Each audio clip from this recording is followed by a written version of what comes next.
एक modern 5th जेन fighter jet जैसे कि F-35 या चीन के J-20 एक सेकंड में 500 MB डेटा को प्रोसेस करते हैं। लेकिन जरा सोचिए कि अगर कोई ऐसा फाइटर जेट हो जो खुद उड़ता हुआ सुपर कंप्यूटर हो, जो हवा में उड़ते हुए दर्जनों ड्रोन्स को कंट्रोल करे, दुश्मन के रडार को पूरी तरह से अंधा कर दे और आर्टिफिशियल इंटेलिजेंस की मदद से पायलट के सोचने से पहले ही दुश्मन पर हमला कर दे।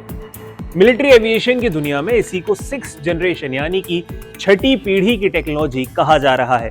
इस भविष्य की तकनीक पर कब्जा करने के लिए ब्रिटेन, जापान और इटली ने मिलकर एक बहुत बड़ा दांव खेला है।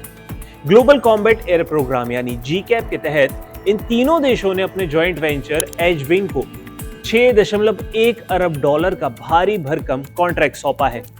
ये डील इस बात का सबूत है कि आने वाले समय में आसमान पर राज वही करेगा जिसके पास सबसे एडवांस डिजिटल विंग्स होंगे। तो क्या है एजविंग और ये तीनों देशों का त्रिकोण आखिर करने क्या वाला है, समझ लेते हैं। ये प्रोजेक्ट सिर्फ पैसों के मामले में ही बड़ा नहीं है, बल्कि एक ग्लोबल जियोपॉलिटिक्स और इंजीनियरिंग का एक अनोखा मेल है। एजविंग कोई आम कंपनी नहीं है, बल्कि दुनिया की 3 सबसे बड़ी डिफेंस और एरोस्पेस महाशक्तियों का एक पावरफुल जॉइंट वेंचर है। इसमें ब्रिटेन की दिग्गज कंपनी BAE सिस्टम्स, इटली की टेक्नोलॉजी लीडर लियोनार्डो और जापान की Japan aircraft industrial enhancement company शामिल है। ये तीनों मिलकर अपनी अपनी सबसे बेहतरीन खूबियों को एक जगह पर ला रहे हैं। दरअसल कुछ समय पहले तक ब्रिटेन अपने टेम्पेस्ट प्रोग्राम का काम कर रहा था और जापान अपने FX फाइटर जेट प्रोजेक्ट को आगे बढ़ा रहा था। लेकिन छठी पीढ़ी की तकनीक इतनी महंगी और जटिल है कि किसी एक देश के लिए इसे अकेले बना पाना आर्थिक और तकनीकी रूप से काफी मुश्किल होता है। इसलिए इन तीनों देशों ने समझदारी दिखाई और अपने प्रोजेक्ट्स को मिलाकर एक कॉमन प्लेटफॉर्म तैयार किया, जिसे आज हम GCAP के नाम से जानते हैं। ये नया फाइटर जेट आने वाले समय में ब्रिटेन के यूरोफाइटर टाइफून और जापान के मित्सुबिशी F2 जैसे पुराने लड़ाकू विमानों की जगह ले लेगा। ये $6.1 अरब का कॉन्ट्रैक्ट कोई पहला कदम नहीं है, ये इस प्रोग्राम की तेजी से होती प्रगति का एक नतीजा है। इससे पहले अप्रैल 2026 में इन देशों के बीच 686 मिलियन पाउंड का एक शुरुआती समझौता हुआ था। उस पहले पड़ाव को सफलतापूर्वक पार करने के बाद अब ये दूसरा और सबसे महत्वपूर्ण इंटरनेशनल कॉन्ट्रैक्ट दिया गया है।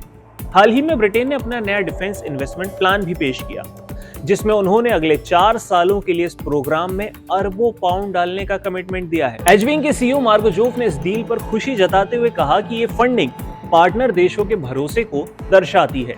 इस निवेश का सबसे बड़ा फायदा ये होगा कि अब ये पूरा प्रोजेक्ट सिर्फ कागजी कॉन्सेप्ट या आइडिया के फेज में नहीं होगा, बल्कि इससे बाहर निकलकर सीधे डिटेल्ड इंजीनियरिंग और डिजाइन के फेज में एंट्री कर चुका है। इससे कंपनियों को लंबे समय तक फाइनेंशियल सिक्योरिटी मिलेगी, जिससे वो बिना किसी रुकावट के रिसर्च और डेवलपमेंट को तेज कर सकेंगे। साथ ही इन तीनों देशों का डिफेंस इंडस्ट्रियल बेस भी मजबूत हो जाएगा। अब मन में सवाल उठ सकता है, अक्सर लोग सोचते हैं कि F-35 जैसे बेहतरीन विमानों के होते हुए छठी पीढ़ी की आखिर जरूरत क्या है? तो इसका जवाब इसकी खूबियों में छिपा हुआ है। 5वीं पीढ़ी के जेट्स मुख्य रूप से स्टिल्थ यानी रडार से बचने की क्षमता और बेहतर रडार सिस्टम पर ही निर्भर करते हैं। लेकिन छठी पीढ़ी के इस विमान को एक नेटवर्क कॉम्बैट सिस्टम के तौर पर डिजाइन किया जा रहा है। इसका मतलब ये हुआ कि ये सिर्फ अकेला लड़ाकू विमान नहीं होगा, बल्कि हवा में एक कमांड सेंटर की तरह काम करेगा। और इसकी प्रमुख खूबियां भी आपको बता देते हैं। ये ऑटोनोमस लॉयल विंगमैन्स के साथ होगा।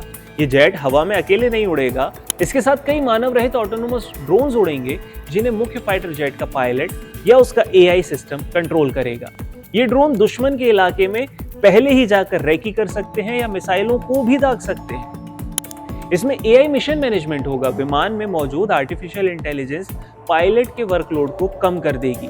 सेंसर से आने वाले लाखों डेटा पॉइंट्स को AI खुद प्रोसेस करके पायलट को सबसे सटीक एक्यूरेट सुझाव देगा। ओपन आर्किटेक्चर डिजाइन है। इसका सॉफ्टवेयर और हार्डवेयर इस तरह से बनाया जा रहा है कि भविष्य में अगर कोई भी नई मिसाइल आती है, लेजर वेपन आती है, कोई नया सेंसर आ जाता है, तो इस पूरे विमान के डिजाइन को बदलने की जरूरत नहीं होगी। जो भी नया वेपन आएगा या सेंसर आएगा, उसे आसानी से और तुरंत इस जेट में इंटीग्रेट किया जा सकेगा, यानी कि उसे जोड़ा जा सकेगा। अब ये आएगा कब तक, इसकी डेडलाइन क्या है और भविष्य में इसकी चुनौतियां क्या हैं? डिफेंस के मार्केट में इस समय अगली पीढ़ी के एयरक्राफ्ट बनाने की एक भयंकर होड़ लगी हुई है।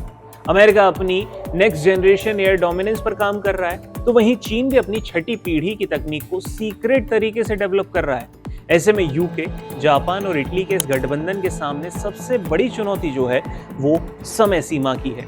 इस 6.1 अरब डॉलर की महाडील का असली मकसद यही है कि किसी भी हाल में सुपरजेट को 2035 तक सर्विस में शामिल कर लिया जाए।